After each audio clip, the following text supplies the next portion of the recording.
পরিবারের অভিভাবক মাননীয় শিক্ষামন্ত্রী ডাক্তার দীপুমণি এমপি, বিশেষ অতিথি হিসেবে উপস্থিত আছেন শিক্ষা মন্ত্রণালয়ের মাননীয় উপমন্ত্রী তারুণ্যের প্রতীক জনাব মহিবুল হাসান চৌধুরী এমপি। বিশেষ অতিথি হিসেবে আরো উপস্থিত আছেন শিক্ষা মন্ত্রণালয়ের মাধ্যমিক উচ্চ শিক্ষা বিভাগের সম্মানিত সচিব মোহাম্মদ মাহবুব হোসেন এবং মাধ্যমিক উচ্চ শিক্ষা অধিদপ্তরের সম্মানিত মহাপরিচালক প্রফেসর ডক্টর সৈয়দ মোহাম্মদ গোলাম ফারুক। আমাদের সাথে সংযুক্ত আছেন ঢাকা কলেজের সম্মানিত উপাধ্যক্ষ অধ্যাপক এটিএম মইনুল হোসেন এবং বিভিন্ন কলেজের অধ্যক্ষবৃন্দ।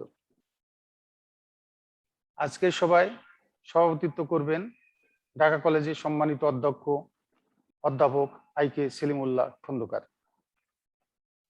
স্বাধীন বাংলাদেশের স্থপতি জাতির পিতা বঙ্গবন্ধু শেখ মুজিবুর রহমানের হত্যাকাণ্ড বাঙালির ইতিহাসে এক নির্মম ট্র্যাজেডি। পৃথিবীর বহু নেতা রাজনৈতিক হত্যাকাণ্ডের শিকার হয়েছেন। Abraham Lincoln, Martin Luther King, John F Kennedy, Julius Caesar, Mahatma Gandhi, Indira Gandhi প্রমুখ। এসব হত্যাকাণ্ডের পিছনে মূল কারণ ছিল হিংসাশ্রয়ী ও অসহিষ্ণু মনোভাব এবং কর্তৃত্ব প্রতিষ্ঠার চেষ্টা। কিন্তু বঙ্গবন্ধুকে সপরিবারে যেভাবে হত্যা করা হয়েছিল তা ছিল রাজনৈতিক ইতিহাসে নজিরবিহীন এক ঘটনা। কারণ সেদিন বঙ্গবন্ধুর সাথে প্রাণ দিয়েছিলেন বঙ্গমাতা শেখ ফজিলাতুন্নেছা মুজিব, শিশু শেখ রাসেল, অন্তঃসত্ত্বা নারী সুলতানা কামাল সহ অনেকে। দেশীয় আন্তর্জাতিক ষড়যন্ত্রে সেনাবাহিনীর কিছু উচ্চাভিলাষী সদস্য বর্বরে হত্যাকাণ্ড সংগঠিত করে। 1975 সালের 15ই আগস্ট ভোরের সূর্যের আলো ছড়িয়ে পড়ার আগে এক নির্মম হত্যাকাণ্ডের শিকার হন বঙ্গবন্ধু সহ পরিবারের প্রায় সকল সদস্য। আজ শিক্ষা পরিবারের অভিভাবকবৃন্দ যে শিক্ষা প্রতিষ্ঠানের আয়োজনে শোক দিবসের আলোচনায় একত্রিত হয়েছেন, সেই ঢাকা কলেজের প্রাক্তন ছাত্র ছিলেন শেখ কামাল এবং শেখ জামাল।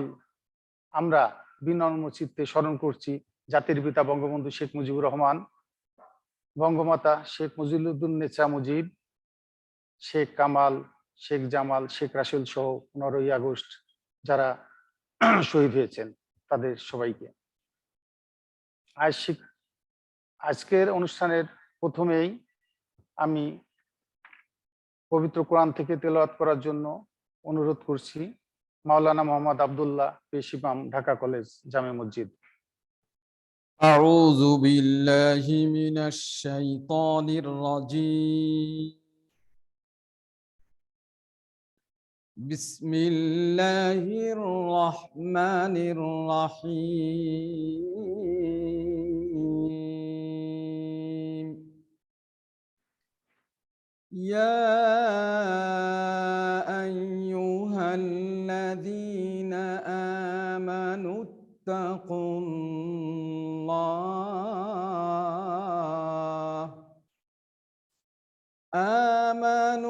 اتقوا الله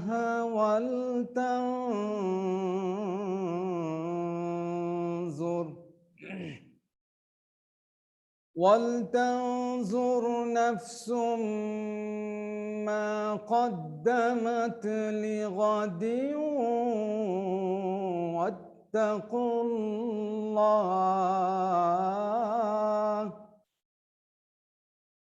إن الله خبير بما تعملون ولا تكونوا كالذين نسوا الله فأنساهم أنفسهم أولئك هم الفاسقون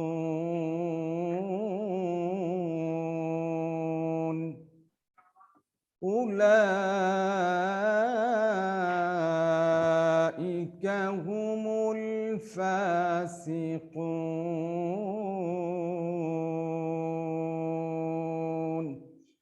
صدق الله العظيم. ধন্যবাদ মাওলানা মোহাম্মদ আব্দুল্লাহ। এ পর্যায়ে গীতা থেকে পাঠ করবেন নকুল চন্দ্র পাল, প্রভাষক রসায়ন, ঢাকা কলেজ। নকুল চন্দ্র পাল।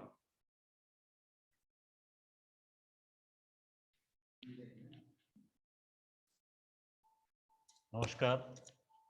ওমকার বিন্দুতে সংযুক্ত নিত্য দয়ন্তি যোগীন তস্মিন মধ্যে স্থিতং তত্ত্বং তৎপদর্শয়তি সদ্গুরুম। হরি ওম তৎসৎ।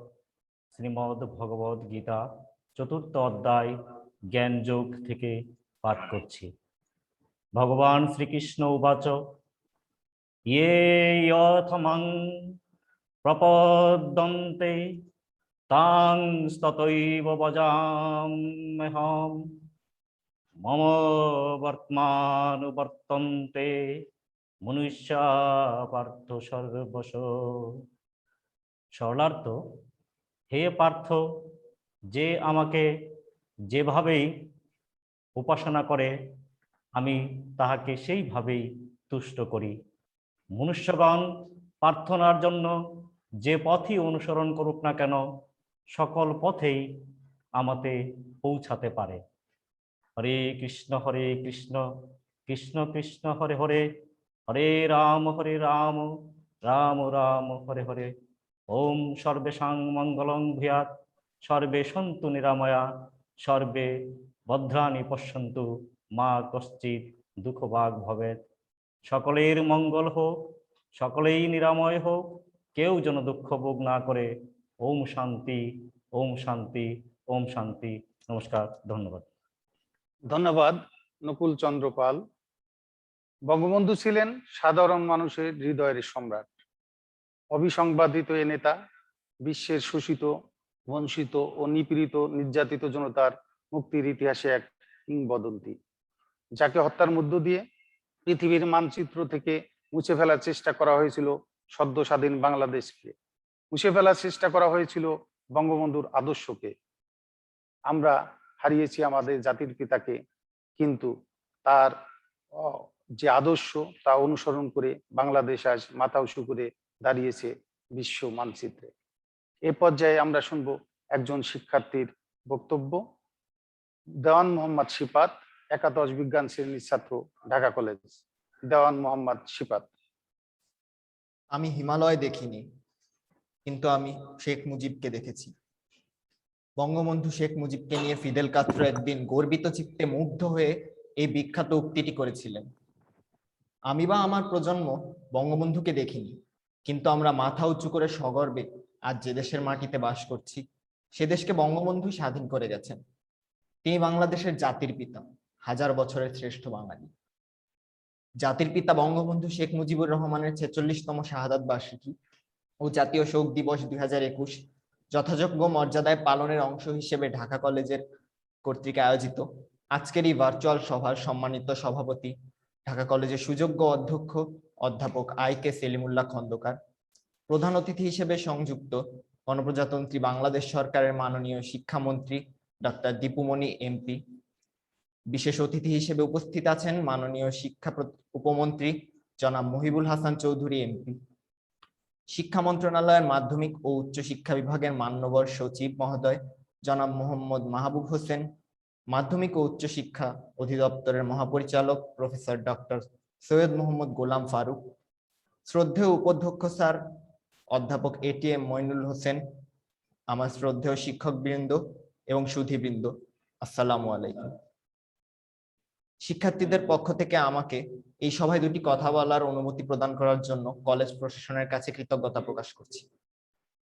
বঙ্গবন্ধু ছিলেন একজন ক্যারিসম্যাটিক নেতা। তার বাল্যকাল, ছাত্র জীবন, সংগ্রামী রাজনৈতিক জীবনের ইতিহাস থেকে আমরা নতুন প্রজন্ম অনেক শিক্ষা লাভ করতে পারি। 52 ভাষা আন্দোলন থেকে 71 মুক্তিযুদ্ধ, 71 থেকে 75 পর্যন্ত যুদ্ধ বিধ্বস্ত দেশ বিনির্মাণের জন্য তার যে আত্মত্যাগ, তা পৃথিবীর ইতিহাসে বিরল। তিনি শুধু বঙ্গবন্ধু নয়, তিনি গোটা বিশ্বের একজন পরম বন্ধু এবং বিশ্বমানের অন্যতম শ্রেষ্ঠ নেতা। Abraham Lincoln, Nelson Mandela, Mahatma Gandhi, Fidel Castro, চে গুয়েভারা সহ অন্যান্য বিশ্ব নেতৃবৃন্দের সারিতে তিনি স্থান করে নিয়েছেন। অথচ 1975 সালের 15ই আগস্ট আমাদের এই প্রিয় নেতাকে আমাদের জাতির পিতা বঙ্গবন্ধুকে সপরিবারে হত্যা করা হয়েছিল। তিনি একদিন বলেছিলেন, আমার সবচেয়ে বড় শক্তি আমার দেশের মানুষের প্রতি আমার ভালোবাসা, এবং আমার সবচেয়ে বড় দুর্বলতা আমি তাদের সবচেয়ে বেশি ভালোবাসি। তাই ভালোবেসেই তিনি বুকের রক্ত ঢেলে দিয়ে গেছেন দেশের মাটি ও মানুষের জন্য। বঙ্গবন্ধু আজ বেঁচে নেই, কিন্তু তার আদর্শ ও শিক্ষা চিরঞ্জীব হয়ে প্রজন্ম থেকে প্রজন্মান্তরে আমাদের পথ দেখিয়ে যাচ্ছে। বঙ্গবন্ধু মৃত্যুঞ্জয়ী, তাই এক মুজিব লোকান্তরে, লক্ষ মুজিব ঘরে ঘরে। আমি আমার নতুন প্রজন্মের কাছে আহ্বান জানাতে চাই, আমরা যদি প্রতি ঘরে ঘরে একজন করে মুজিব হতে পারি, তার আদর্শে আদর্শবান হয়ে দেশ গঠনে আত্মনিয়োগ করতে পারি, তাহলেই বঙ্গবন্ধুর প্রতি আমাদের যথার্থ শ্রদ্ধা জানানো হবে। বঙ্গবন্ধু সোনার বাংলা বিনির্মাণের যে অসমাপ্ত কাজ রেখে গেছেন, তা আমাদের বর্তমান প্রধানমন্ত্রী বঙ্গবন্ধুর সুযোগ্য কন্যা শেখ হাসিনা সুসম্পন্ন করার জন্য নিরলস কাজ করে যাচ্ছেন। তিনি ঈর্ষণীয় অনেক উন্নয়ন ইতিমধ্যে সাধন করেছেন, যা বিশ্বের মধ্যে রোল মডেল হিসেবে বিবেচিত হচ্ছে। তিনি ভিশন 2041 ঘোষণা করেছে, যা বাংলাদেশকে পৃথিবীর অন্যতম উন্নত দেশে পরিণত করবে বলে আমাদের সকলের বিশ্বাস। আমাদের উচিত সুশিক্ষায় শিক্ষিত হয়ে সুনাগরিক হয়ে দেশের উন্নয়নে আত্মনিয়োগ করা। মাননীয় শিক্ষামন্ত্রী ও উপমন্ত্রী মহোদয়কে শিক্ষার্থীদের পক্ষ থেকে বিশেষ করে কৃতজ্ঞতা ও ধন্যবাদ জানাতে চাই, কারণ আমাদের বর্তমান বই পুস্তকে বঙ্গবন্ধু, বঙ্গমাতা এবং বঙ্গবন্ধুর আত্মত্যাগ নিয়ে সঠিক ইতিহাস তুলে ধরা হয়েছে, যা বর্তমান ও ভবিষ্যৎ প্রজন্মকে মুজিবের আদর্শে আদর্শিত করে সোনার বাংলা গঠনে অবদান রাখতে কাজ করবে। পরিশেষে বঙ্গবন্ধু সহ তার পরিবারবর্গ এবং অন্যান্য ব্যক্তিবর্গ যারা 1975 সালের 15ই আগস্ট শাহাদাত বরণ করেছিলেন, তাদের প্রতি বিনম্র শ্রদ্ধা জানিয়ে এবং আত্মার মাগফিরাত কামনা করে আমি আমার বক্তব্য শেষ করছি। সকলকে ধন্যবাদ। ধন্যবাদ দেওয়ান মোহাম্মদ শরীফাত। সম্মানিত সুধী, আমাদের সাথে সংযুক্ত হয়েছেন আজকের অনুষ্ঠানের বিশেষ অতিথি, শিক্ষা মন্ত্রণালয়ের মাধ্যমিক উচ্চ শিক্ষা বিভাগের সম্মানিত সচিব মোহাম্মদ মাহবুব হোসেন স্যারকে আমরা স্বাগত জানাচ্ছি। এ পর্যায়ে স্বাগত বক্তব্য রাখার জন্য বিনীত অনুরোধ করছি ঢাকা কলেজের উদ্ভিদবিদ্যা বিভাগের বিভাগীয় প্রধান এবং আজকের আয়োজনের আহ্বায়ক প্রফেসর ইদ্রিস হাওলাদার স্যারকে। প্রফেসর মোহাম্মদ ইদ্রিস হাওলাদার। আসসালামু আলাইকুম। ঢাকা কলেজ কর্তৃক আয়োজিত জাতির পিতা বঙ্গবন্ধু শেখ মুজিবুর রহমানের ৪৬তম শাহাদাত বার্ষিকী ও জাতীয় শোক দিবস 2021 পালনের অংশ হিসেবে ভার্চুয়াল আলোচনা সভায় অংশগ্রহণকারী সবাইকে শুভেচ্ছা ও স্বাগত জানাচ্ছি। আজকের আলোচনা সভার সভাপতিত্ব করবেন ঢাকা কলেজের শ্রদ্ধাভাজন অধ্যক্ষ প্রফেসর আই.কে. সেলিমুল্লাহ খন্দকার। ভার্চুয়াল আলোচনা সভার প্রধান অতিথি গণপ্রজাতন্ত্রী বাংলাদেশ সরকারের মাননীয় শিক্ষামন্ত্রী doctor Dipu Moni MP. Dhaka college পরিবারের পক্ষ থেকে আপনাকে শুভেচ্ছা ও স্বাগত জানাচ্ছি। আপনাকে প্রধান অতিথি হিসেবে পেয়ে আমরা গর্বিত ও কৃতজ্ঞ। আজকের আলোচনা সভার বিশেষ অতিথি হিসাবে সংযুক্ত আছেন মাননীয় শিক্ষা উপমন্ত্রী জনাব মহিবুল হাসান চৌধুরী এমপি। বিশেষ অতিথি হিসাবে আরো উপস্থিত আছেন মাধ্যমিক ও উচ্চ শিক্ষা বিভাগের সচিব জনাব মোহাম্মদ মাহবুব হোসেন এবং মাধ্যমিক ও উচ্চ শিক্ষা অধিদপ্তরের মহাপরিচালক প্রফেসর ডক্টর সৈয়দ মোহাম্মদ গোলাম ফারুক। আমাদের সাথে আরো সংযুক্ত আছেন মাধ্যমিক উচ্চ মাধ্যমিক শিক্ষা বোর্ড ঢাকার সম্মানিত চেয়ারম্যান অধ্যাপক নিহাল আহমেদ সহ 7 কলেজের অধ্যক্ষ।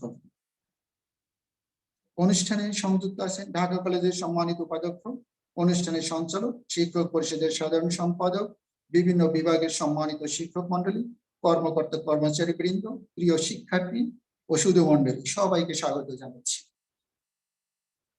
আগস্ট মাস বাঙালির সবচেয়ে কষ্টের মাস, দুঃখের মাস, বেদনার মাস, হতাশার মাস, স্বজন হারানোর মাস এবং 15ই আগস্ট বাঙালির সবচেয়ে নিষ্ঠুরতম দিন।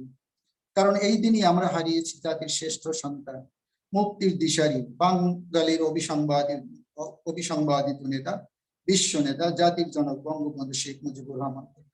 একই সাথে বঙ্গমাতা শেখ ফজিলাতুন্নেছা মুজিব, তাদের প্রিয় 3 সন্তান শেখ কামাল, শেখ জামাল, শিশুপুত্র শেখ রাসেল সহ পরিবারের 17 জন সদস্যদের আজকের এই শোক দিবসে তাদেরকে বিনম্র চিত্তে স্মরণ করছি এবং তাদের আত্মার শান্তি কামনা করছি।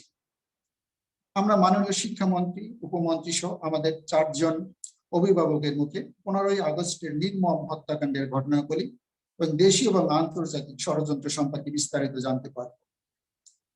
আপনাদের সবাইকে ধৈর্য ধরে অনুষ্ঠানটি সফল করার বিনীত অনুরোধ জানিয়ে আমি আমার সংক্ষিপ্ত বক্তব্য শেষ করছি। ধন্যবাদ। ধন্যবাদ অধ্যাপক মোহাম্মদ ইদ্রিস হাওলাদার স্যারকে। যুগে যুগে কিছু মানুষ পৃথিবীতে আসেন যাদের কাছে পরাজিত হয় সময়, তারা অতিক্রম করেন মহাকালকে। তারা ইতিহাসের পাতায় প্রতিটি মুহূর্তে থাকেন জীবন্ত বর্তমান হয়ে, আলোকবর্তিকা হয়ে ভবিষ্যতের জন্য তারা আবির্ভূত হন। তেমনি একজন বাঙালি মহাপুরুষ জাতির পিতা বঙ্গবন্ধু শেখ মুজিবুর রহমান, যার ব্যক্তিত্ব হিমালয় শৃঙ্গের চাইতে উঁচু, যার হৃদয়ের বিশালতার কাছে হার মেনেছে মহাসমুদ্র, যার সংগ্রাম ছিল আজীবন শোষিত নিপীড়িত মানুষের জন্য, যে কারণে তিনি হতে পেরেছিলেন বাংলার নিপীড়িত ও নির্যাতিত মানুষের নেতা। এ পর্যায়ে সংক্ষিপ্ত বক্তব্য রাখার জন্য অনুরোধ করছি ঢাকা কলেজের সম্মানিত উপাধ্যক্ষ অধ্যাপক এটিএম মইনুল হোসেন স্যারকে। অধ্যাপক এটিএম মইনুল হোসেন। জাতির পিতা বঙ্গবন্ধু শেখ মুজিবুর রহমান ৪৪তম শাহাদত বার্ষিকী ও জাতীয় শোক দিবস ২০২১ উপলক্ষে ঢাকা কলেজ কর্তৃক আয়োজিত ভার্চুয়াল আলোচনা সভার সভাপতি ঢাকা কলেজের সম্মানিত অধ্যক্ষ অধ্যাপক আই.কে. সলিমুল্লাহ খন্দকার, প্রধান অতিথি বাংলাদেশের শিক্ষা পরিবারের অভিভাবক শিক্ষা মন্ত্রণালয়ের মাননীয় মন্ত্রী ডক্টর দীপুমণি এমপি, বিশেষ অতিথি তারুণ্যের প্রতি শিক্ষা মন্ত্রণালয়ের মাননীয় উপমন্ত্রী জনাব মহিবুল হাসান চৌধুরী এমপি, বিশেষ অতিথি শিক্ষা মন্ত্রণালয়ের মাধ্যমিক ও উচ্চশিক্ষা বিভাগের সম্মানিত সচিব জনাব মোহাম্মদ মাহবুব হোসেন, বিশেষ অতিথি মাধ্যমিক ও উচ্চশিক্ষা অধিদপ্তরের সম্মানিত মহাপরিচালক প্রফেসর ডক্টর সৈয়দ মোহাম্মদ গোলাম ফারুক, ঢাকা শিক্ষা বোর্ডের সম্মানিত চেয়ারম্যান প্রফেসর নেহাল আহমেদ, ঢাকাস্থ বিভিন্ন কলেজের সম্মানিত অধ্যক্ষ বৃন্দ, জাতীয় শোক দিবস ২০২১ পালন কমিটির আহ্বায়ক প্রফেসর মোহাম্মদ ইদ্রিস হাওলাদার, অনুষ্ঠানের সঞ্চালক ডক্টর মোহাম্মদ আব্দুল কুদ্দুস সিকদার, ঢাকা কলেজের বিভিন্ন বিভাগের বিভাগীয় প্রধানগণ, অধ্যাপকবৃন্দ, সহকর্মীবৃন্দ ও ফেসবুক লাইভের দর্শক শিক্ষার্থীবৃন্দ, আসসালামু আলাইকুম, শুভ বিকাল। আমি আমার বক্তব্যের শুরুতে জাতির পিতা বঙ্গবন্ধু শেখ মুজিবুর রহমান ৭৫-এর ১৫ই আগস্টে শাহাদত বরণকারী সকল শহীদদের আত্মার মাগফিরাত কামনা করছি। জোট নিরপেক্ষ সম্মেলনে বঙ্গবন্ধু বলেছিলেন, আমার অবস্থা যদি চিলির আনন্দের মতো হয়, তবু আমি সাম্রাজ্যবাদের কাছে মাথা নত করি।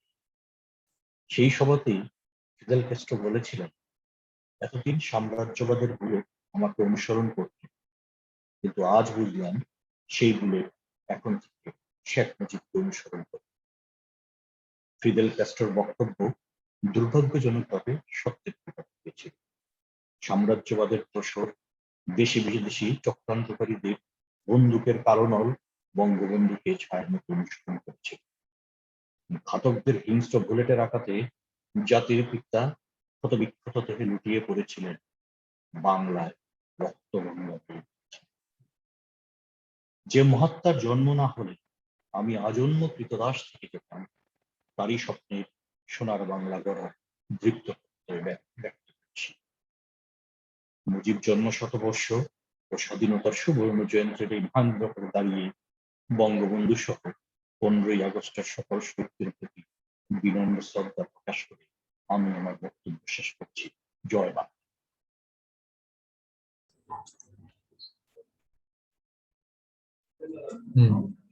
ধন্যবাদ এই এটিএম মইনুল হোসেন স্যারকে। আমাদের মাঝে সংযুক্ত হয়েছেন আজকের অনুষ্ঠানের বিশেষ অতিথি প্রফেসর ডক্টর সৈয়দ মোহাম্মদ গোলাম ফারুক, মহাপরিচালক মাধ্যমিক ও উচ্চশিক্ষা অধিদপ্তর। আমরা স্যারকে স্বাগত জানাচ্ছি। 1971 সালে পশ্চিমবঙ্গের খ্যাতনামা একজন লেখক নিরঞ্জন মজুমদার বঙ্গবন্ধু রক্তাক্ত বাংলা শীর্ষক একটি নিবন্ধ লিখেছিলেন। সেখানে উনি উল্লেখ করেছেন, দেশে দেশে অনেক নেতা জন্মায়, কেউ ইতিহাসের একটি পংক্তি, কেউ একটি পাতা, কেউ বা একটি অধ্যায়, কিন্তু কেউ আবার সমগ্র ইতিহাস। বঙ্গবন্ধু হলেন সমগ্র বাংলার ইতিহাস। তিনি 7.5 কোটি বাঙালিকে নিয়ে ধ্বংস বিভীষিকার উপর দাঁড়িয়ে একটি নতুন রাষ্ট্রের সূচনা করেন। কিন্তু দুর্ভাগ্য, এর পরাজিত শক্তির দোসরেরা মাত্র 55 বছর বয়সে নির্মমভাবে হত্যা করে জাতির পিতা বঙ্গবন্ধুকে। এই শ্রেষ্ঠ বাঙালি জাতির এই শ্রেষ্ঠ সন্তানকে শোককে শক্তিতে পরিণত করে পৃথিবীর বুকে মাথা তুলে দাঁড়ানোর আজ আমাদের শপথের সময়। সম্মানিত সুধী, এ পর্যায়ে বক্তব্য রাখার জন্য অনুরোধ করছি আজকের অনুষ্ঠানের বিশেষ অতিথি ডক্টর সৈয়দ মোহাম্মদ গোলাম ফারুক স্যারকে, মহাপরিচালক মাধ্যমিক উচ্চ শিক্ষা অধিদপ্তর, প্রফেসর ডক্টর সৈয়দ মোহাম্মদ গোলাম ফারুক। অনেক ধন্যবাদ।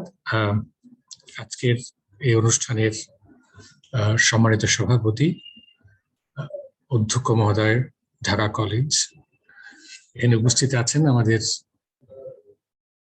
মাননীয় শিক্ষামন্ত্রী ডাক্তার দীপু মনি এমপি প্রধান অতিথি হিসেবে, উপস্থিত আছেন আমাদের শিক্ষা উপমন্ত্রী জনাব মহিবুল হাসান চৌধুরী এমপি, বিশেষ অতিথি হিসেবে উপস্থিত আছেন জনাব মোহাম্মদ মাহবুব হোসেন এবং ঢাকা কলেজের উপাধ্যক্ষ মহোদয় সহ আমার সমস্ত সহকর্মীবৃন্দ এবং বিভিন্ন কলেজের অধ্যক্ষ মহোদয়গণ, ঢাকা শিক্ষা বোর্ডের সম্মানিত চেয়ারম্যান, সবাইকে সশ্রদ্ধ সালাম জানাই।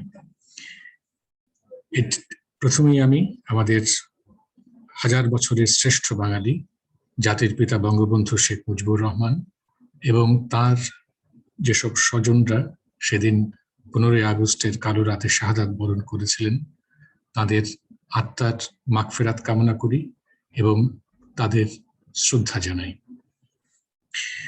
আজকের যে আলোচনা অনুষ্ঠানটি হচ্ছে, আমরা তো যদিও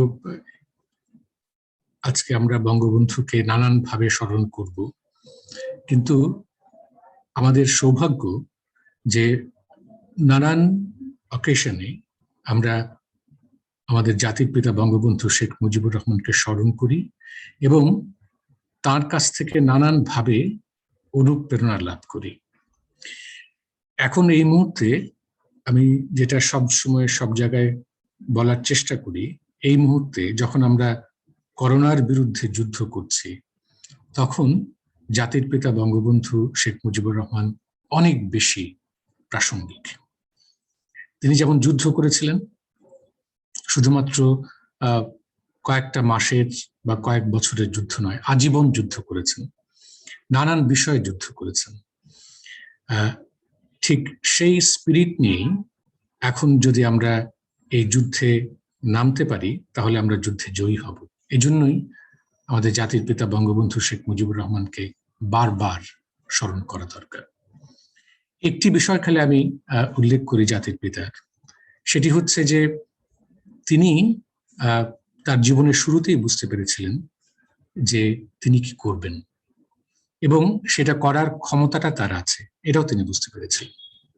ফলে আমরা যদি এখন তার জীবনটা দেখি, আমরা দেখি যে একেবারে সুপরিকল্পিত তার জীবনটি, এবং তার সঙ্গে তার এই জীবনধারার সঙ্গে অদ্ভুত মিল আছে তার প্রিয় কবিগুরু রবীন্দ্রনাথ ঠাকুরের।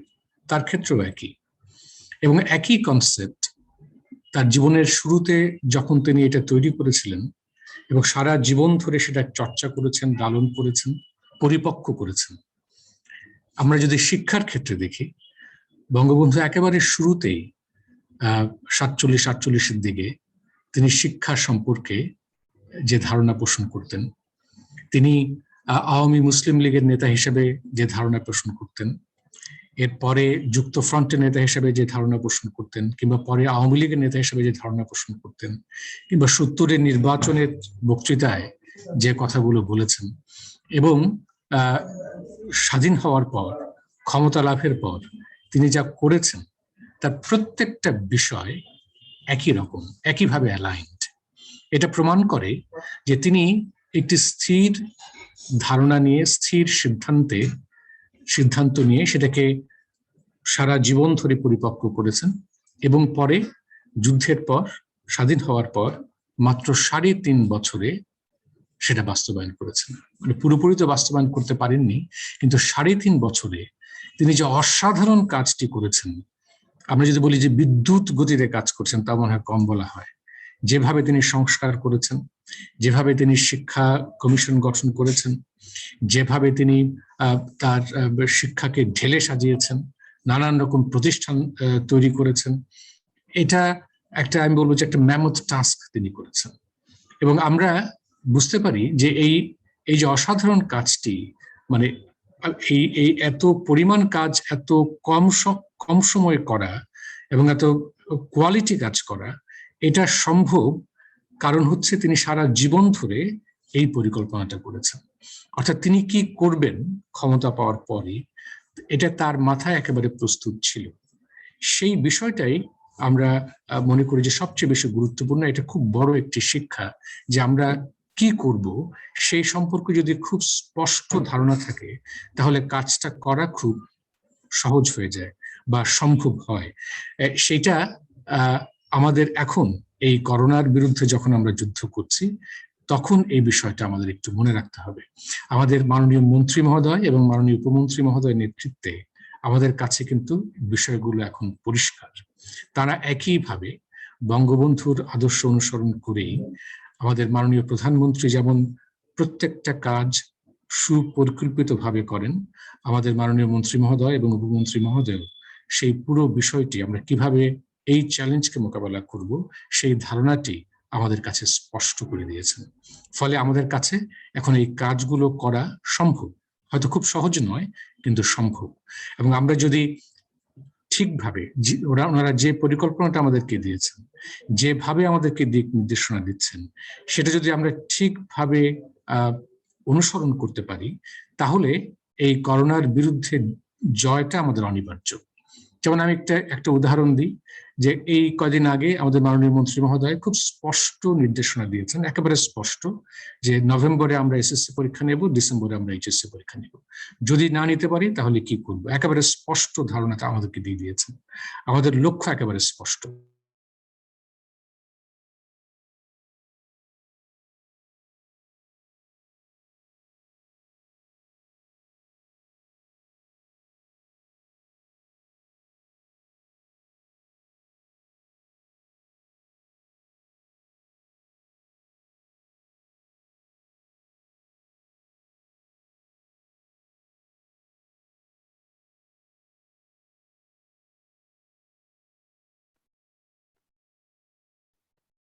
সম্ভবত মহাপরিচালক মহোদয় ডিসকানেক্টেড, আমরা একটু অপেক্ষা করছি।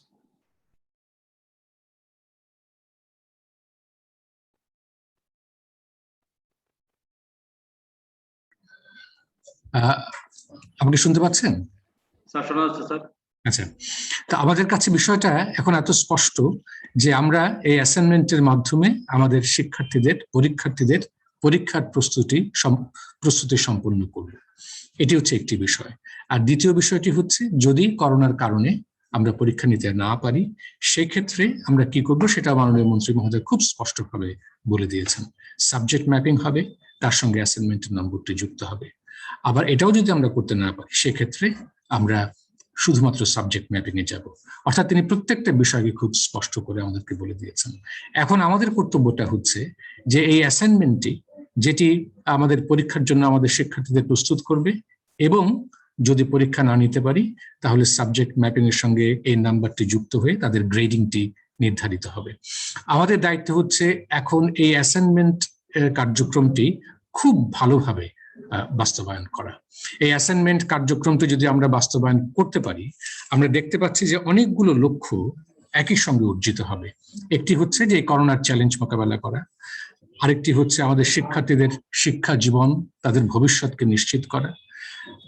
আর আরেকটা খুব বড় ব্যাপার হচ্ছে এই অ্যাসাইনমেন্টের যে বিষয়টি, মাননীয় মন্ত্রী মহোদয়ের ঘোষণার সঙ্গে সঙ্গে আমি সব জায়গায় বলি যে বাংলাদেশের শিক্ষার ক্ষেত্রে একটা বড় মৌলিক পরিবর্তন আনার সম্ভাবনা তৈরি করে দিয়েছে।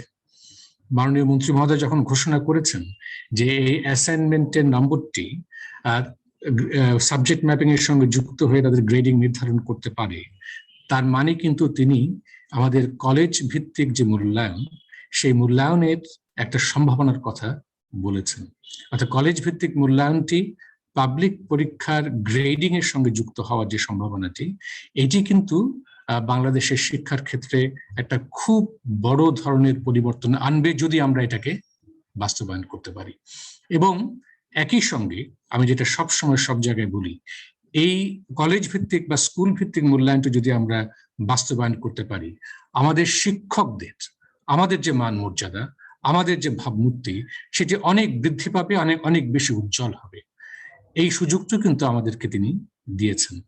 ফলে আমরা যদি এই কাজটি করতে পারি, একদিকে যেমন আমাদের মাননীয় মন্ত্রী মহোদয়, উপমন্ত্রী মহোদয় আমাদের উপর যে আস্থা রেখেছেন, আমাদেরকে যে বিশ্বাস করেছেন, সেই বিশ্বাস এবং আস্থার মর্যাদা আমরা দিতে পারবো। আরেক দিকে আমরা কিন্তু আমাদের নিজেদের যে ভাবমূর্তি, এটা অনেক উজ্জ্বল করতে পারবো। আমাদের যে মান মর্যাদা, এটা অনেক বেশি বৃদ্ধি করতে পারবো যদি জাতি এবং রাষ্ট্র বোঝে যে আমাদের উপর নির্ভর করা যায়। আমাদের যে এই প্রতিষ্ঠান ভিত্তিক যে মূল্যায়ন, এটা যেন আমরা নির্ভরযোগ্যভাবে করতে পারি, এটা যেন বিশ্বাসযোগ্য করে করতে পারি, এইটা যদি তারা বোঝে, তাহলে কিন্তু আমাদের প্রতি তাদের দৃষ্টিভঙ্গিটা অনেক বেশি পাল্টে যাবে। এজন্য আপনাদের কাছে আমি আহ্বান জানাই, আমাদের জাতির পিতা বঙ্গবন্ধু শেখ মুজিবুর রহমানের আদর্শ অনুসরণ করে আমাদের মাননীয় প্রধানমন্ত্রী যেভাবে কাজ করে যাচ্ছেন, আমাদের মাননীয় শিক্ষামন্ত্রী, শিক্ষা উপমন্ত্রী যেভাবে আমাদেরকে দিক নির্দেশনা দিয়ে যাচ্ছেন, সেইটা যদি আমরা খুবই স্পষ্ট নির্দেশনা, এবং সেটা বাস্তবায়ন করাও সম্ভব। এখন আমি বলবো যে আমাদের objective condition ready, subjective condition ready. আমি যতদূর দেখছি, যত জায়গায় গিয়েছি, আমি এই পর্যন্ত যে অ্যাসাইনমেন্টের কার্যক্রম দেখেছি, তা আমি কোনো খুঁত পাইনি এই পর্যন্ত কোথাও কোনো, আমি নিজে বিভিন্ন জায়গায় বিভিন্ন অ্যাসাইনমেন্ট নিজে ঘুরে ঘুরে দেখেছি, এবং এখনো পর্যন্ত সেই রকম কোনো বড় ধরনের আমি খুঁত এই অ্যাসাইনমেন্ট কার্যক্রমে পাইনি। ফলে আমি আশা করছি যে বাংলাদেশের শিক্ষক সমাজ, আমাদের মাননীয় মন্ত্রী মহোদয় তাদের উপর যে বিশ্বাস রেখেছেন, যে আস্থা রেখেছেন, তার মর্যাদা দেবে, এবং আমাদের বাংলাদেশের শিক্ষক সমাজ একই সঙ্গে যেমন এই জাতির ক্রান্তি লগ্নে জাতির পাশে দাঁড়াবে, এবং তাদের নিজেদের মান মর্যাদা, ভাবমূর্তি এগুলো বৃদ্ধি করার ক্ষেত্রে, উজ্জ্বল করার ক্ষেত্রে একটা বড় ভূমিকা পালন করার যে সুযোগ এখন এসেছে, সেই সুযোগটি তারা পালন করবে, সেই সুযোগের সদ্ব্যবহার তারা করবে। তা আপনাদেরকে সবাইকে আবারও ধন্যবাদ জানাই একটা এই অনুষ্ঠানে আমাকে আমন্ত্রণ জানানোর জন্য, কিছু কথা বলার সুযোগ করে দেওয়ার জন্য। জয় বাংলা, জয় বঙ্গবন্ধু, বাংলাদেশ চিরজীবী হোক। ধন্যবাদ অধ্যাপক ডক্টর সৈয়দ মোহাম্মদ গোলাম ফারুক স্যারকে, সম্মানিত মহাপরিচালক মাধ্যমিক ও উচ্চ শিক্ষা অধিদপ্তর।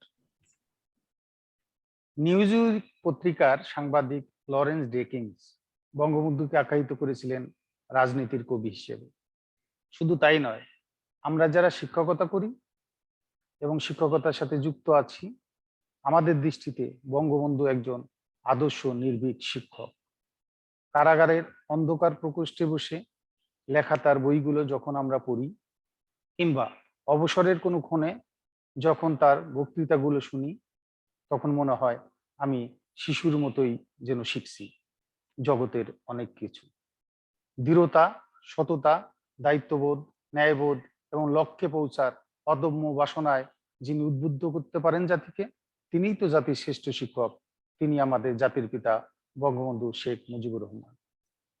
সম্মানিত সুধী, এই পর্যায়ে আমি বক্তব্য রাখার জন্য বিনীত অনুরোধ করছি আমাদের আজকের অনুষ্ঠানের বিশেষ অতিথি, মাধ্যমিক উচ্চ শিক্ষা বিভাগ, শিক্ষা মন্ত্রণালয়ের সম্মানিত সচিব মোহাম্মদ মাহবুব হোসেন স্যারকে।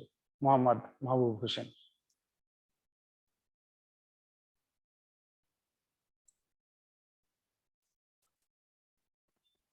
আমাকে শোনা যাচ্ছে?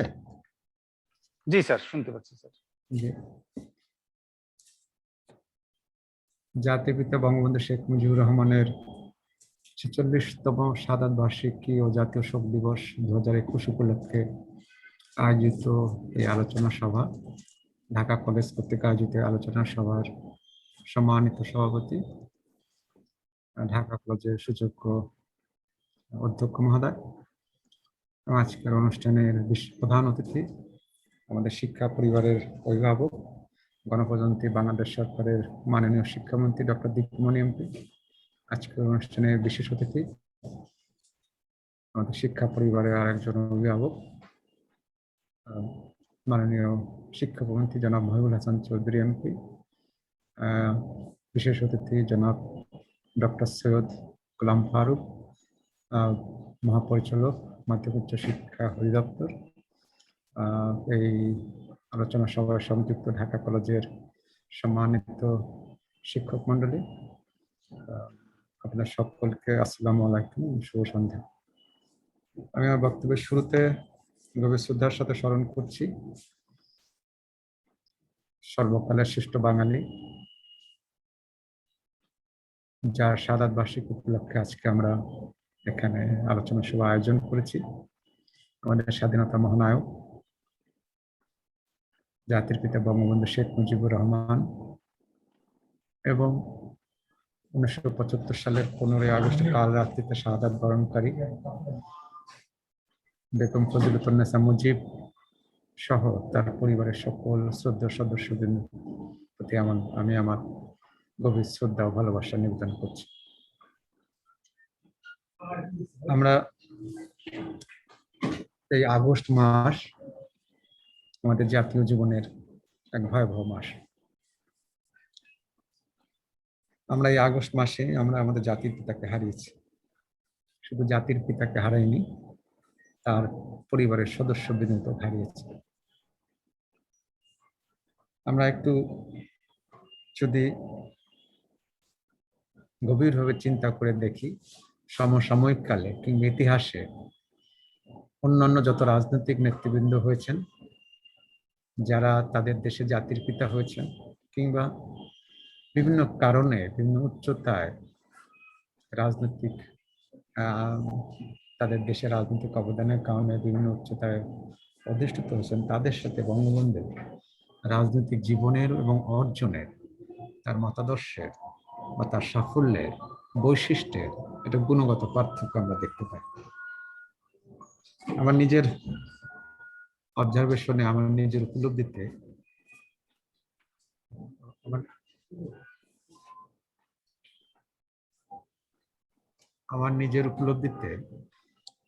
সেই বিষয়টি হলো যে বঙ্গবন্ধু, আপনারা যদি দেখি যে ওনার জন্ম হয়েছিল ব্রিটিশের যুগ এবং উনি বড় হয়েছেন বলা যায়। প্রথম তার রাজনৈতিক কর্মকাণ্ড, রাজনৈতিক কর্মসূচিতে অংশগ্রহণ এবং রাজনৈতিক কর্মী হিসেবে, নেতা হিসেবে বেড়ে ওঠার যে পাঠ উনি নিয়েছিলেন কিন্তু সে ব্রিটিশ আমলে। তিনি সে সময় যে পাঠ নিয়েছিলেন, নিজেকে যেভাবে তৈরি করেছিলেন, সে সময় কিন্তু উনি গোপালগঞ্জের টুঙ্গিপাড়া থেকে যখন কলকাতায় যে উনি পড়াশোনা করছিলেন, তখন আমরা যদি খেয়াল করি দেখবেন যে তখন এই ভূখণ্ডের এটি প্রত্যন্ত অঞ্চল ছিল গোপালগঞ্জ।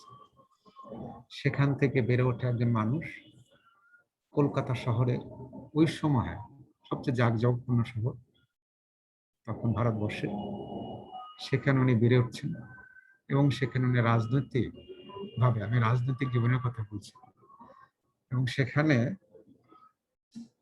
তখন সে সময় সর্বভারতীয় নানান অনেক খ্যাতিমান রাজনৈতিক ব্যক্তিত্বের সংস্পর্শে নিয়ে এসেছিল। অবাক বিষয় আমরা খেয়াল করি যে উনি তাদের ছায়াতলে কিন্তু হারিয়ে যান। উনি নিজস্ব মহিমায় নিজেকে আলাদা করে নিজের একটা ভিন্ন পরিচয়, রাজনৈতিক বিশ্বাস উনি লালন পালন করেছেন এবং সেটি নিয়ে উনি অগ্রসর হয়েছেন। তার নিজের রাজনৈতিক বিশ্বাসটা উনি বিকশিত করেছেন, নিজেকে তৈরি করেছেন। এই তৈরি করা মূল ভিত্তিটা ছিল যে উনি এই ভূখণ্ডের মানুষের দুঃখ বেদনা, এই ভূখণ্ডের মানুষের শোষণ, বঞ্চনা খুব অনুধাবন করেছেন এই অর্থে যে এটাকে এই অবঞ্চনা থেকে, শোষণের নাগপাশ থেকে ওনার মুক্তি, ওনার নিজের মধ্যে এই বিশ্বাসটা জন্মেছিল যে এই মুক্তি দিতে হবে, মুক্তি দেওয়ার ক্ষেত্রে তার ভূমিকাই হবে মুখ্য, যেটা আমাদের মহাপরিচালক মহোদয় ইঙ্গিত করেছে। এবং উনি যখন আমাদেরকে ওনার রাজনৈতিক জীবনের পরিপূর্ণতা এসে যখন উনি আমাদেরকে বাংলাদেশ দিলেন, আপনি যদি একটু খেয়াল করেন দেখবেন যে উনি শুধুমাত্র একটি ভূখণ্ড দেননি, শুধুমাত্র একটি পতাকা দেননি,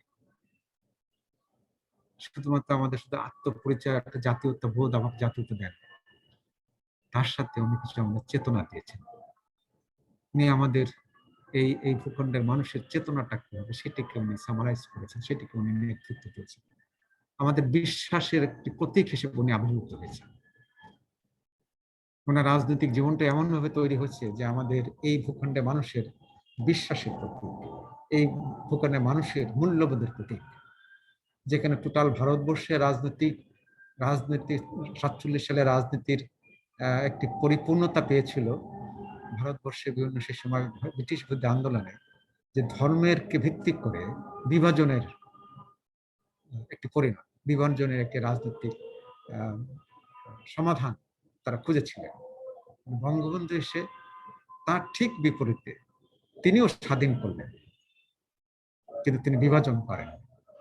তিনি ধর্ম ভিত্তিতে যে বিভাজনটা অন্য অন্য অঞ্চলে হয়েছে, তিনি তার থেকে বেরিয়ে এসে তিনি ঐক্য, বিভিন্ন ধর্মের মানুষকে উনি ঐক্যবদ্ধ করলেন। এবং এই যে আমাদের এখানকার যে বিশ্বাস, এখানে মানুষের যে চেতনা, সেটিকে উনি লালন পালন করলেন এবং সেটিকে রাজনৈতিক রূপ উনি দিলেন।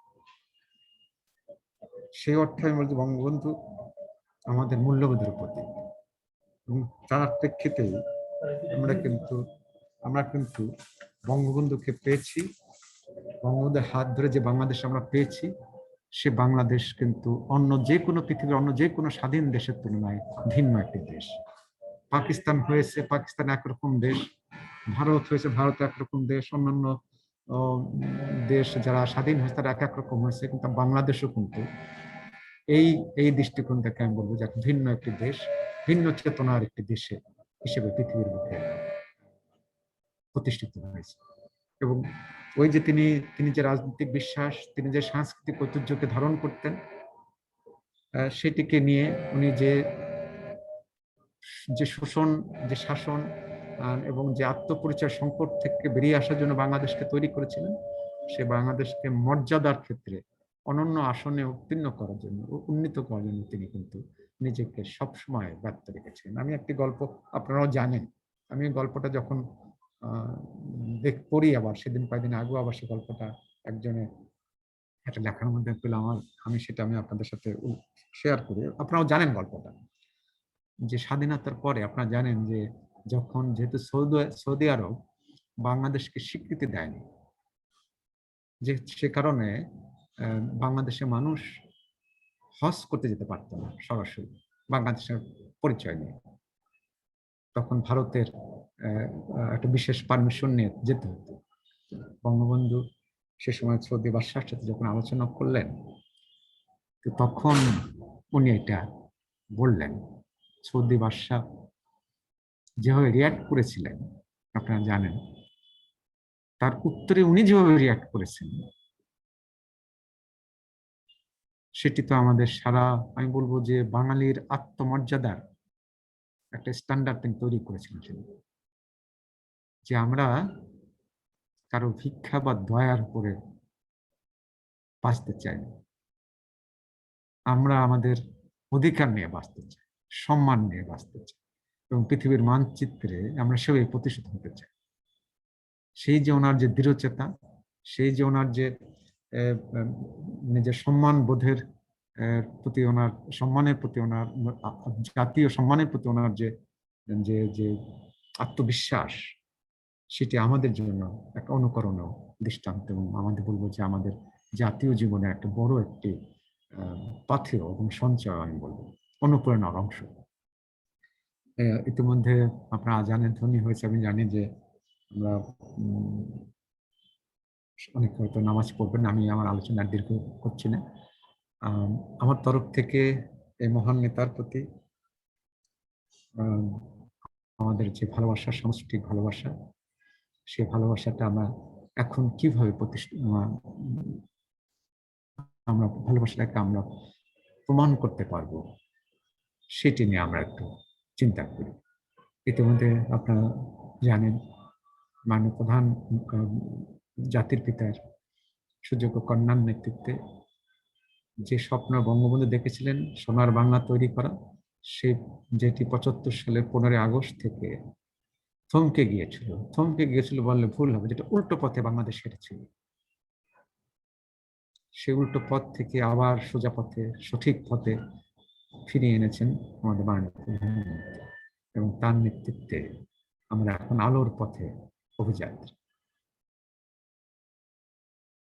সেই অভিযাত্রায় আমরা বঙ্গবন্ধুর আদর্শকে ভিত্তি করে আমরা অগ্রসর হচ্ছি, এবং যে কারণে আমরা এখন সাফল্য পাচ্ছি। তো এর আগের আপনারা যদি দেখেন, বাংলা ৭৫ সাল পর্যন্ত বাংলাদেশের যে অগ্রগতি, তারপর 21 বছর যে অগ্রগতি, তথাকথিত অগ্রগতির কথা গল্প শুনি, আর দেখেন এই যে সাম্প্রতিক 12 বছরে 13 বছরে যে অগ্রগতি আমরা দেখলাম, শুধু তুলনা করলে দেখা যায় যে আসলে অগ্রগতি জিনিসটা কি, কিভাবে 21টা বছর জাতীয় জীবন থেকে কেড়ে নেওয়া হয়েছিল। আমরা ইতিমধ্যে মাননীয় প্রধানমন্ত্রীর কর্তৃক প্রদত্ত রূপকল্প 2041 পেয়েছি, 21 পেরিয়ে এখন আমরা 41-এর রূপকল্প বাস্তবায়নে আমরা এখন অগ্রসর হচ্ছি। আমাদের যে যেখানে কাজ করছি, যে যে পর্যায়ে কাজ করছি, সে আমরা আমাদের উপর অর্পিত দায়িত্ব পূর্ণাঙ্গভাবে বাস্তবায়নের মাধ্যমে সেই লক্ষ্য অর্জনে আমরা অবদান রাখতে পারি। সেই লক্ষ্য অর্জন করে বঙ্গবন্ধুর প্রতি আমাদের শ্রদ্ধা বহিঃপ্রকাশ করতে পারি। এটাই এখন এই মুহূর্তে বঙ্গবন্ধুর প্রতি শ্রদ্ধা, ভালোবাসা প্রকাশ সামনে সবচেয়ে ভালো উপায়। আসুন সেই স্পিরিটে আমাদের শিক্ষা পরিবার অভিভাবক মাননীয় শিক্ষামন্ত্রীর নির্দেশনায় আমরা ইতিমধ্যে যে পরিবর্তনের সূচনা করেছি, ইতিমধ্যে করোনা মোকাবেলা করে আমরা যে শিক্ষা ব্যবস্থা আমূল পরিবর্তনের কাজ হাতে নিয়েছি, সেক্ষেত্রে আমরা সবাই যেন আমরা এই কর্মসূচি সমূহ, কার্যক্রম সমূহ বাস্তবায়ন করে 2041 সাল নাগাদ যে বাংলাদেশ তৈরি হবে, সে বাংলাদেশের জন্য উপযুক্ত নাগরিক তৈরি করার যে কাজটি আমরা করছি, সে কাজটি যেন আমরা সফল হই, এই প্রত্যাশায় আমি ব্যক্ত করি। আপনাদের সকলকে ধন্যবাদ জানাচ্ছি, আমার তরফ থেকে কৃতজ্ঞতা জানাচ্ছি। সবাই ভালো থাকবেন, সবাইকে ধন্যবাদ। জয় বাংলা, জয় বঙ্গবন্ধু। ধন্যবাদ। আজকের অনুষ্ঠানের বিশেষ অতিথি মাধ্যমিক উচ্চ শিক্ষা বিভাগের সম্মানিত সচিব মোহাম্মদ মাহবুব হোসেন স্যারকে। দেশ ও জাতির যুগ সন্ধিক্ষণে ও কালের আবর্তে কিছু কিছু ক্ষণজন্মা মানুষের আবির্ভাব ঘটে। দেশ, জাতি ও ওই অঞ্চলের শিক্ষা, সংস্কৃতি, রাজনীতি ও আর্থসামাজিক জীবন আবর্তিত হয়, বিকশিত হয় ওই সব ক্ষণজন্মা মানুষের জীবন, কর্ম ও তাদের জীবন আদর্শকে কেন্দ্র করে। এরাই হলেন ইতিহাসের মহানায়ক। বঙ্গবন্ধু তেমনি এক ব্যক্তিত্ব, যিনি ইতিহাসের মহানায়ক, যাকে কেন্দ্র করে আবর্তিত হয় এই অঞ্চলের মানুষের জীবন, কর্ম, বাঙালির জীবন ও কর্ম। বাংলাদেশ ও বাঙালির হৃদয়ে চির জাগরুক বঙ্গবন্ধু শেখ মুজিবুর রহমান। সম্মানিত সুধী, এ পর্যায়ে আমি বক্তব্য রাখার জন্য বিনীত অনুরোধ করছি আজকের অনুষ্ঠানের বিশেষ অতিথি, তারুণ্যের প্রতীক, মাননীয় শিক্ষা উপমন্ত্রী জনাব মহিবুল হাসান চৌধুরী এমপি স্যারকে। জনাব মহিবুল হাসান চৌধুরী এমপি। ধন্যবাদ সবাইকে। শুভ সন্ধ্যা জানিয়ে আমি শুরু করছি। আমি খুবই সংক্ষিপ্তভাবে আলোচনায় অংশগ্রহণ করব এবং সংক্ষিপ্ত বক্তব্য রাখব। আমাদের মাননীয় প্রধান অতিথি, আজকের এই সভার মাননীয় প্রধান অতিথি গণপ্রজাতন্ত্রী বাংলাদেশ সরকারের মাননীয় শিক্ষামন্ত্রী ডাক্তার দীপমণি এমপি, তিনি বলবেন। আমি খুব সংক্ষিপ্তভাবে বলেই শেষ করব। আমি শুরুতেই শ্রদ্ধার সাথে স্মরণ করছি, যিনি না হলে এই বাংলাদেশ হতো না, আমাদের অবিসংবাদিত নেতা। প্রজন্ম থেকে প্রজন্মান্তরে আমরা যার প্রতি থাকবো চিরকৃতজ্ঞ, জাতির পিতা বঙ্গবন্ধু শেখ মুজিবুর রহমান। আমি তার স্মৃতির প্রতি গভীর শ্রদ্ধা নিবেদন করছি। তার পরিবারের প্রত্যেক সদস্য যারা সেদিন নিহত হয়েছিলেন, যারা দেশের জন্য শাহাদাত বরণ করেছিলেন, তাদের সবার আত্মার মাগফিরাত কামনা করছি। মহান আল্লাহ পাক রব্বুল আলামিন তাদের সবাইকে বেহেশতবাসী করুন। তারা শহীদি মৃত্যুবরণ করেছেন দেশের জন্য, মানুষের জন্য, এবং যা এই জাতি কখনো কল্পনাও করতে পারেনি, যাকে এই বাংলাদেশের প্রতিটি নাগরিক পিতার দৃষ্টিতে দেখেছেন এবং আজও দেখেন, সেই পিতাকে আমরা হারিয়েছি, জাতির পিতা। এটা হাজার বছরের বাংলার ইতিহাসে যিনি আমরা যখন কোনো স্বাধীনতা পাইনি, সার্বভৌমত্ব পাইনি, যার হাত ধরে আমরা যে দেশ পেয়েছি, আমি তা এবং এই বাংলাদেশ যতদিন থাকবে আমরা তাকে স্মরণ করব, তার প্রতি সম্মান দেখাবো। আমি তার স্মৃতির প্রতি গভীর শ্রদ্ধা নিবেদন করি। আমি মুক্তিযুদ্ধের শহীদদের প্রতি গভীর শ্রদ্ধা নিবেদন করছি। তারা বঙ্গবন্ধুর ডাকে এই দেশ স্বাধীন করেছেন, এবং জাতির সেই সূর্য সন্তান চার নেতার প্রতি আমি শ্রদ্ধা নিবেদন করি, কারণ তারা বঙ্গবন্ধুর আদর্শের সাথে বেইমানি করেননি। বঙ্গবন্ধুর আদর্শকে সমুন্নত রেখে তারা তার প্রতি আনুগত্য প্রকাশ করতে গিয়ে তাদেরকে হত্যা করা হয়েছিল। তাদেরকে তৎকালীন সামরিক সরকার গুলো তাদেরকে হত্যা করেছিল, অবৈধ সরকার। আমি আজকে আমাদের এই আলোচকবৃন্দ অনেক বিষয় এখানে অবতারণা করেছেন। আমাদের ঢাকা কলেজের আমাদের অন্যতম ঐতিহ্যবাহী কলেজ হচ্ছে আমাদের ঢাকা কলেজ, এবং এই ঢাকা কলেজের বাংলাদেশের রাজনৈতিক দীর্ঘ ইতিহাসে ঢাকা কলেজের যে অবদান, ঢাকা কলেজ যে নেতৃত্ব সৃষ্টি করেছে, আজকে বাংলাদেশে প্রশাসন থেকে শুরু করে রাজনীতিতে ঢাকা কলেজের ছাত্ররা, শিক্ষার্থীরা আজকে নেতৃত্ব দিয়ে যাচ্ছেন। এবং আজকের এই ঢাকা কলেজের এই আয়োজনে শিক্ষার্থীরা যারা আজকে সংযুক্ত আছেন, শিক্ষক মন্ডলী যারা সংযুক্ত আছেন, সবাইকে আমি বলবো, পিতার জন্মের শতবর্ষে যে শোক আমরা আজকে পালন করছি, সেই শোকের মাসে আমাদের সকলের অঙ্গীকার হোক, এই বাংলাদেশে আমাদের যে যেখানে আছি, যার যেটাই দায়িত্ব, সেটা যাতে করে নিষ্ঠার সাথে, সততার সাথে, দ্রুততার সাথে আমরা যাতে করে সেটা পালন করি। শিক্ষার্থী তার দায়িত্ব পালন করবে, শিক্ষা গ্রহণ করবেন, নৈতিকতা বিষয়ে শিক্ষা লাভ করবেন, জ্ঞান অর্জন করবেন, দক্ষতা লাভ করবেন, এবং নিজের প্রয়োজনে এবং দেশের এবং সমাজের প্রয়োজনে সেটাকে কাজে লাগাবেন।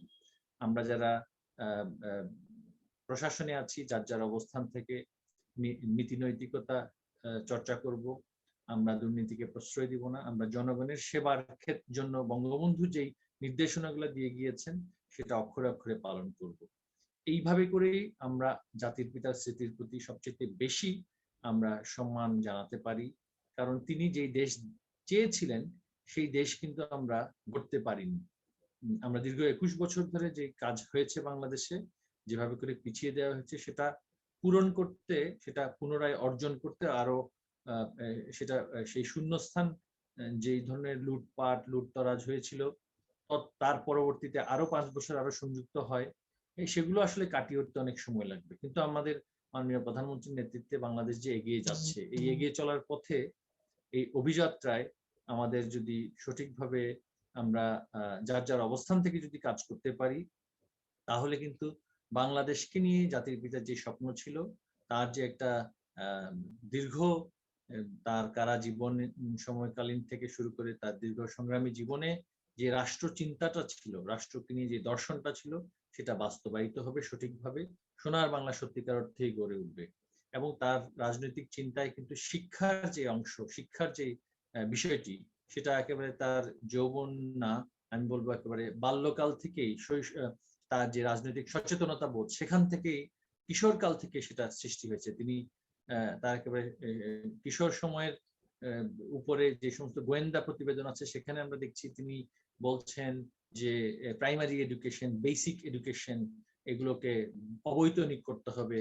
তো এই যে একজন তরুণ নেতা হিসেবে তার যে অভিমত, তার যে অভিব্যক্তি, আমাদের আজকের যে তরুণ সমাজের নেতৃবৃন্দের কাছে, ছাত্র রাজনীতিবিদদের কাছে আমরা অনেক সময় এই ধরনের অভিব্যক্তি আমরা দেখি না।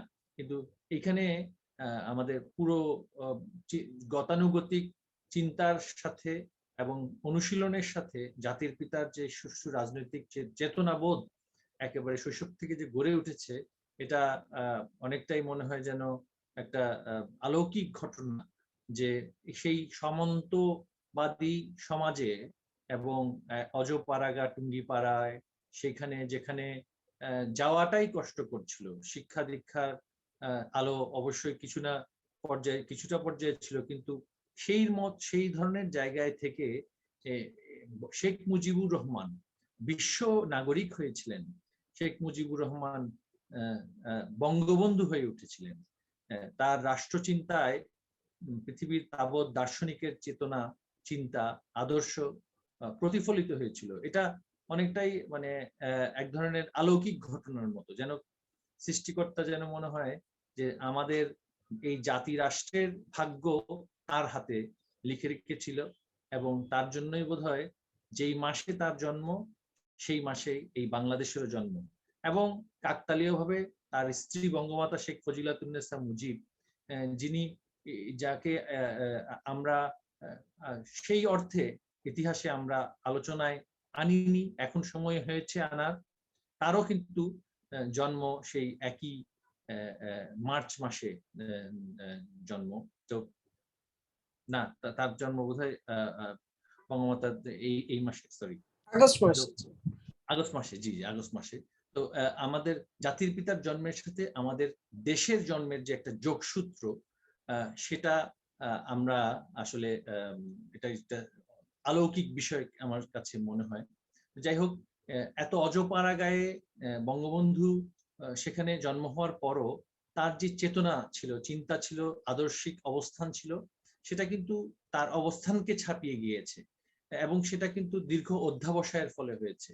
তিনি দীর্ঘ কারাজীবনে দর্শন চর্চা করেছেন, রাজনীতি চর্চা করেছেন, সমাজনীতি, অর্থনীতি, সেগুলো অধ্যাবসায় করেছেন, সেগুলো অধ্যয়ন করেছেন, এবং এর জন্যই খুব স্বল্প সময়ের মধ্যে প্রতিষ্ঠানগুলোকে তিনি সৃষ্টি করতে পেরেছিলেন।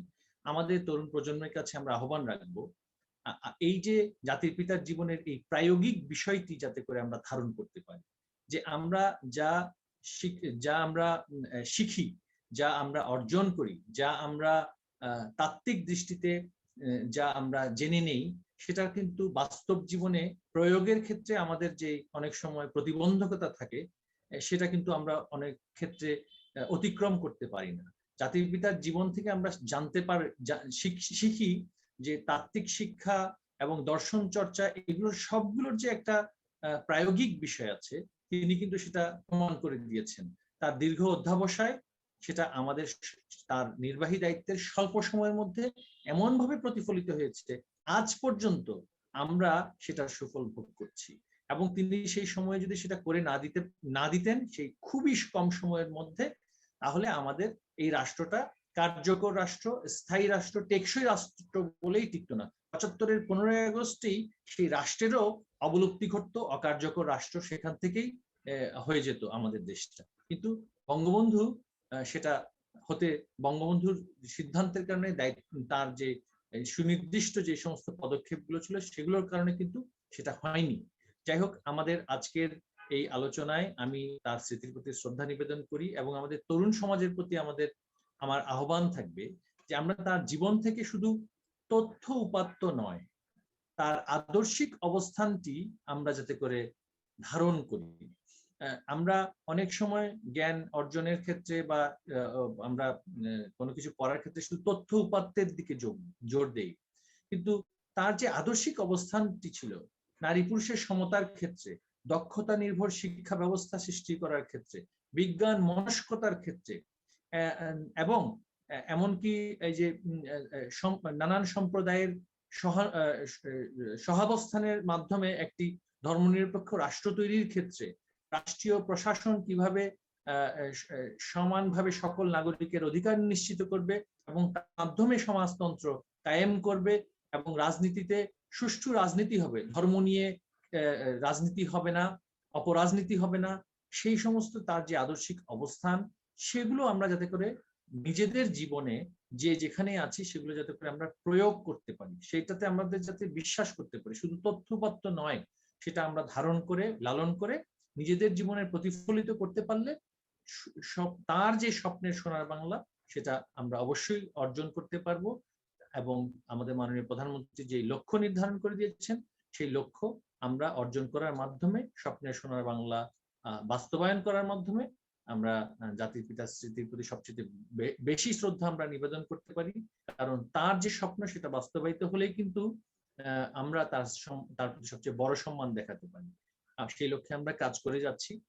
আমাদের ঢাকা কলেজের সকল শিক্ষক মন্ডলী, ছাত্র ছাত্রী যারা এখানে শুনছেন আলোচনা, তাদের সবাইকে বলবো যে আসুন আমরা আগামীতে নিজেদেরকে সেই আদর্শে উদ্বুদ্ধ করে জাতির পিতার আমরা নিজেদেরকে দক্ষ করে তুলি এবং আমাদের যে আজকের যুগের সাথে তাল মিলিয়ে যে শিক্ষার বিষয়টি এসেছে, যে আমাদের বর্তমান সমাজে, বর্তমান অর্থনীতিতে যে প্রায়োগিক শিক্ষা আমাদের প্রয়োজন আছে, আমরা যেই মাধ্যমেই পড়ি না কেন, যেই বিষয়ের উপরেই পড়ি না কেন, আমাদের যে অলরাউন্ডার হতে হবে, আমাদের যে মাল্টি স্কিলড হতে হবে, আমাদের যে সকল ক্ষেত্রে নৈতিক মান বজায় রাখতে হবে, মানবিক হতে হবে, যেগুলো জাতির পিতার শিক্ষা দর্শনের অত্যন্ত গুরুত্বপূর্ণ অংশ, সেগুলো যাতে করে আমরা আমাদের জীবনে আনতে পারি, সেই লক্ষ্যে সবাইকে কাজ করার আহ্বান জানিয়ে আমার পক্ষ থেকে আমি এখনই শেষ করছি। সবাইকে ধন্যবাদ।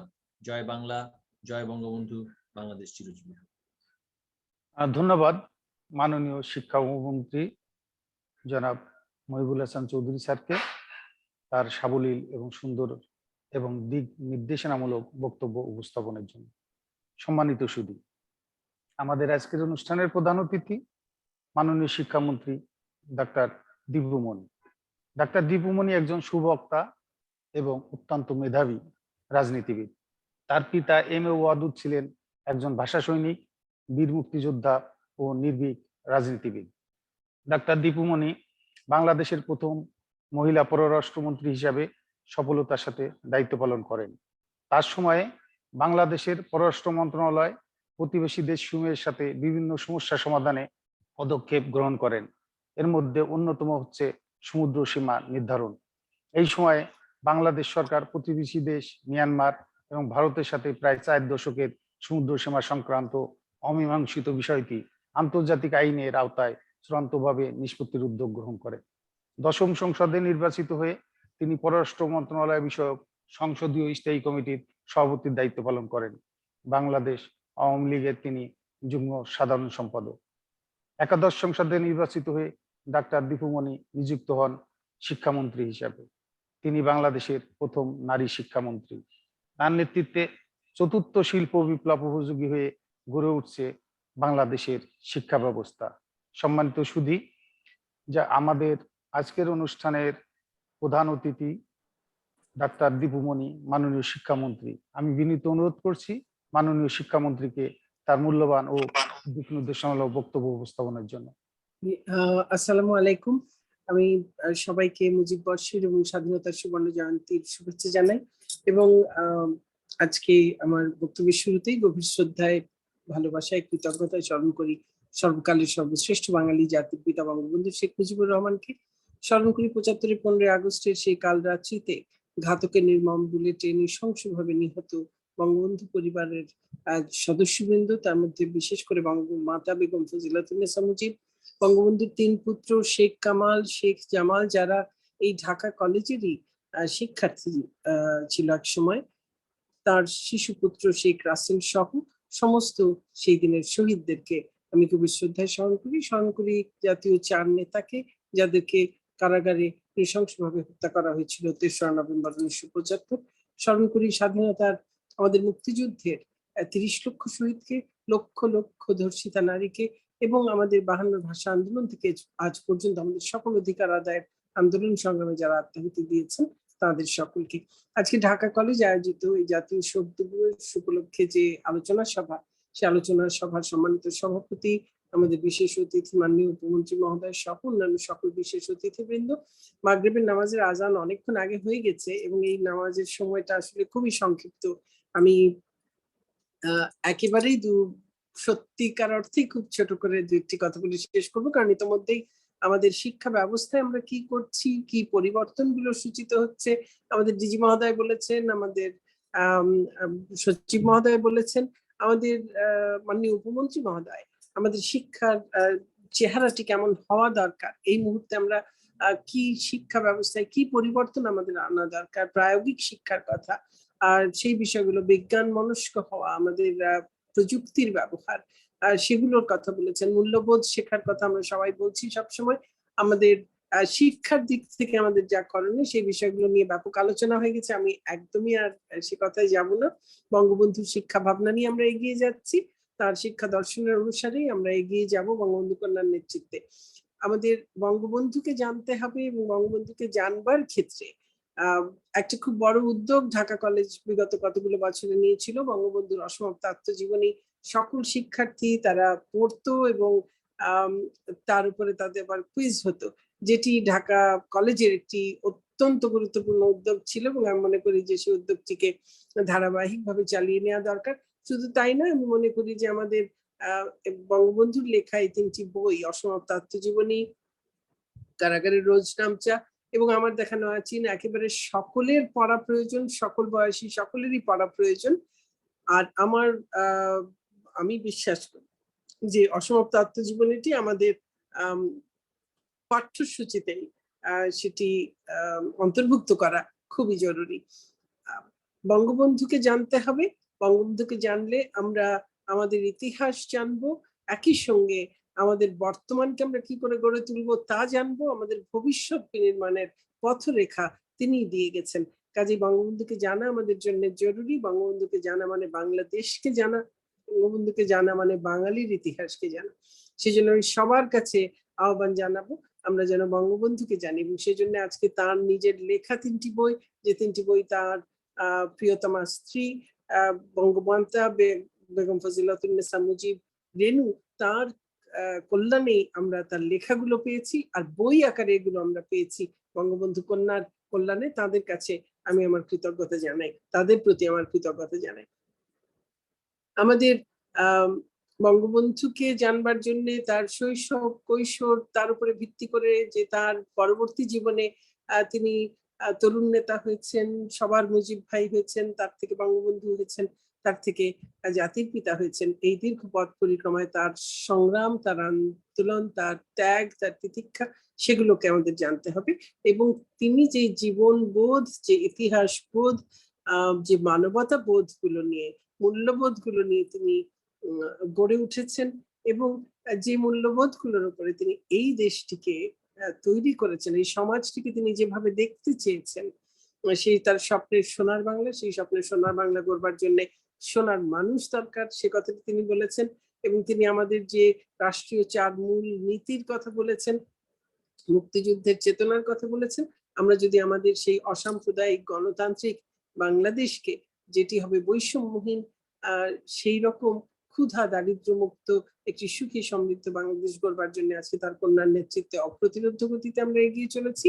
আমাদের প্রতিদিনকার ধ্রুবতারা, আমাদের বাতিঘর বঙ্গবন্ধু, এবং তার দেখানো পথেই আমরা এগিয়ে চলেছি, আমরা এগিয়ে যাব ইনশাআল্লাহ। সেটি শুধু শিক্ষায় নয়, প্রতিটি ক্ষেত্রে বঙ্গবন্ধু দেখানো পথেই আমরা এগিয়ে চলছি এবং চলবো ইনশাআল্লাহ। আমরা আমাদের অভিষ্ট লক্ষ্যে পৌঁছবো।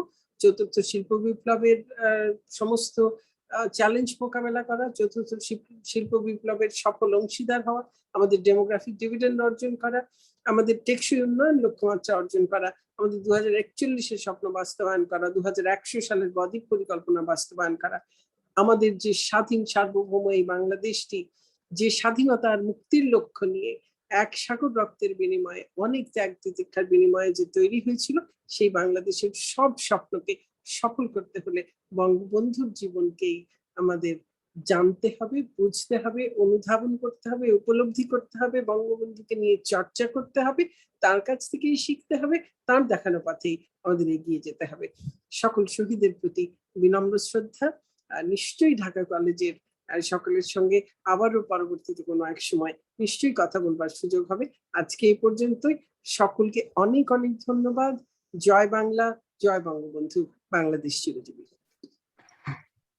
ধন্যবাদ আমাদের শিক্ষা পরিবারের অভিভাবক মাননীয় শিক্ষামন্ত্রী ডাক্তার দীপুমণি মহোদয়কে আপনার সুন্দর এবং সাবলীল বক্তব্য, দিক নির্দেশনামূলক বক্তব্যের জন্য। আপনি যথার্থই বলেছেন, জাতির পিতাকে জানতে হলে এ দেশ এবং সংস্কৃতিকে জানতে হলে অবশ্যই বঙ্গবন্ধুর লেখা বইগুলো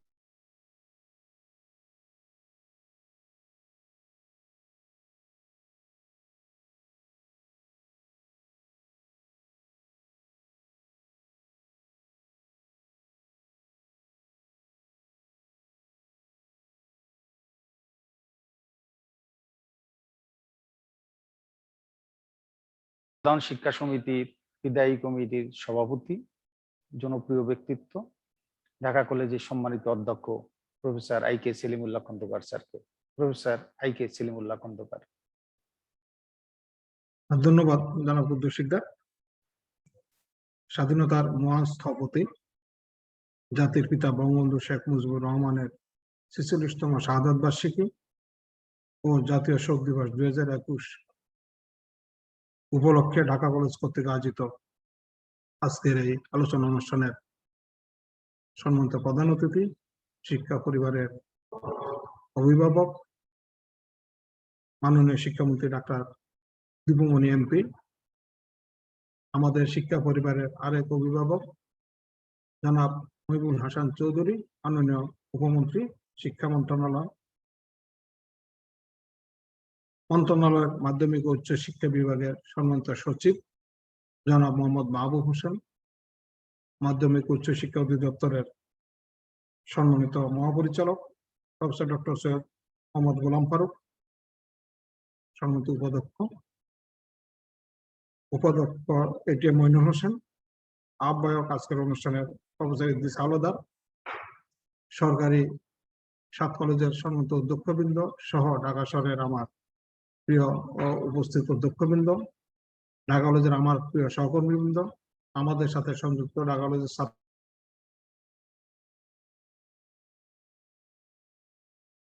প্রথমেই স্মরণ করছি সর্বকালের সর্বশ্রেষ্ঠ বাঙালি, জাতির পিতা বঙ্গবন্ধু শেখ মুজিবুর রহমান, বঙ্গমাতা শেখ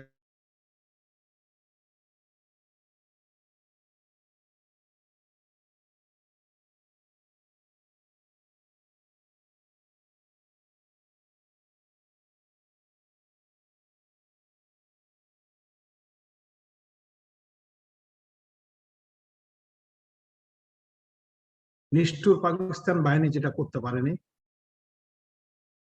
সেটা কিন্তু বাঙালিরাই করেছে 1975 সালে। 71 সালের পরাজিত শক্তি 1975 সালের 15 আগস্ট নিষ্ঠুর নির্মমভাবে বঙ্গবন্ধু সহ তার পরিবারের সকল সদস্যদেরকে হত্যা করে, তারই ধারাবাহিকতায় জেল হত্যা, 21 আগস্ট গ্রেনেড হামলা মামলা এবং সেই প্রক্রিয়া মুজিব জন্ম শতবর্ষ,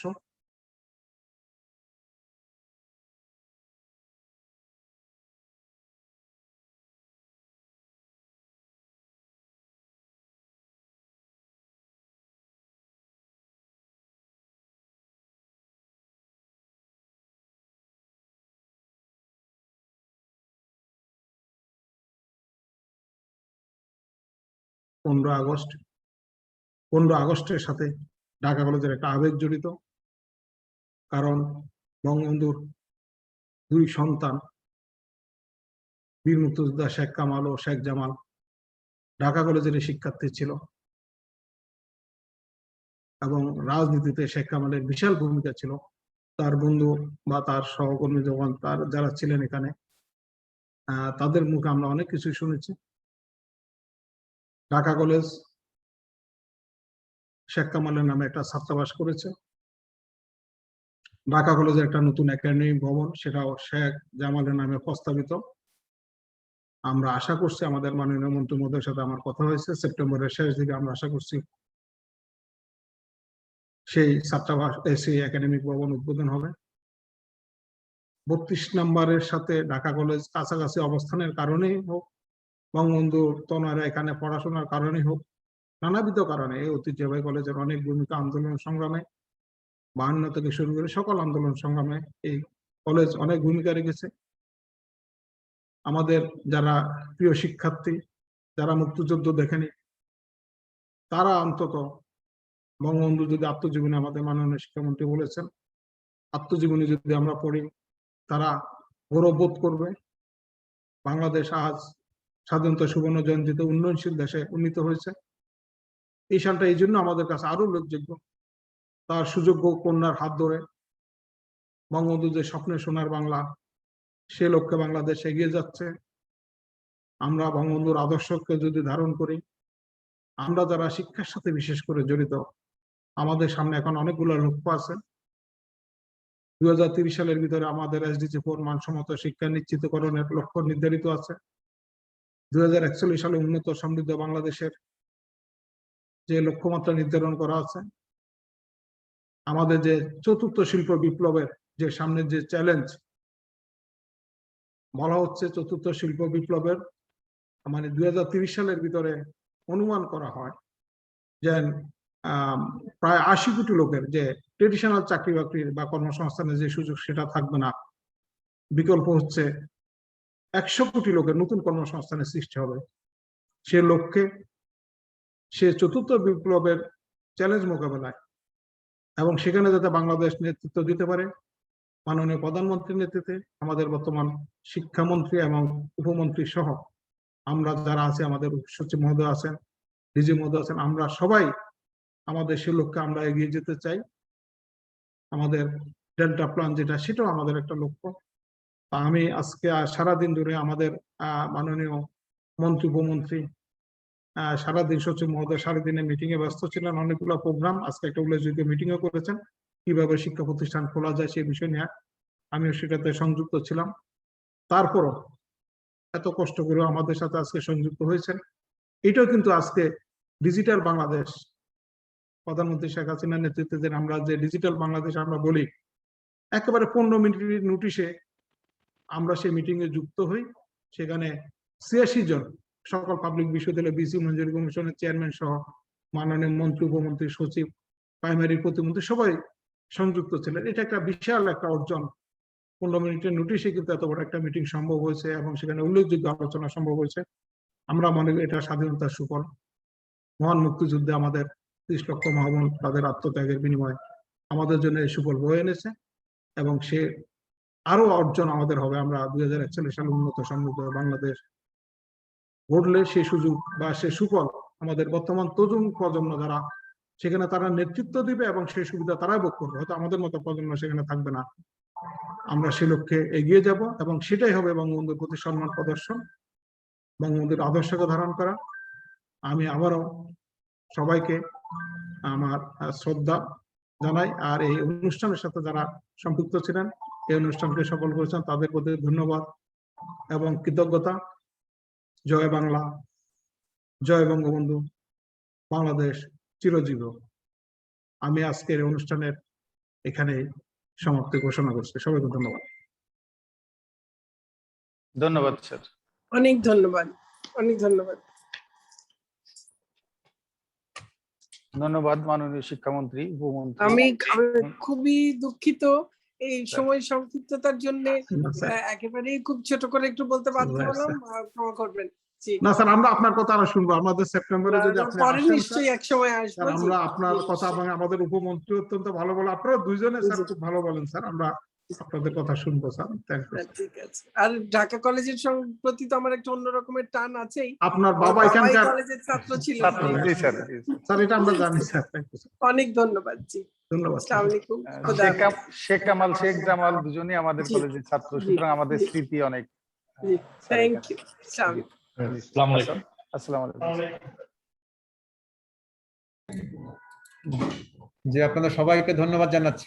ভালো থাকবেন, সুস্থ থাকবেন। ধন্যবাদ স্যার। আসসালামু আলাইকুম স্যার। জি, আসসালামু আলাইকুম। ওয়ালাইকুম আসসালাম।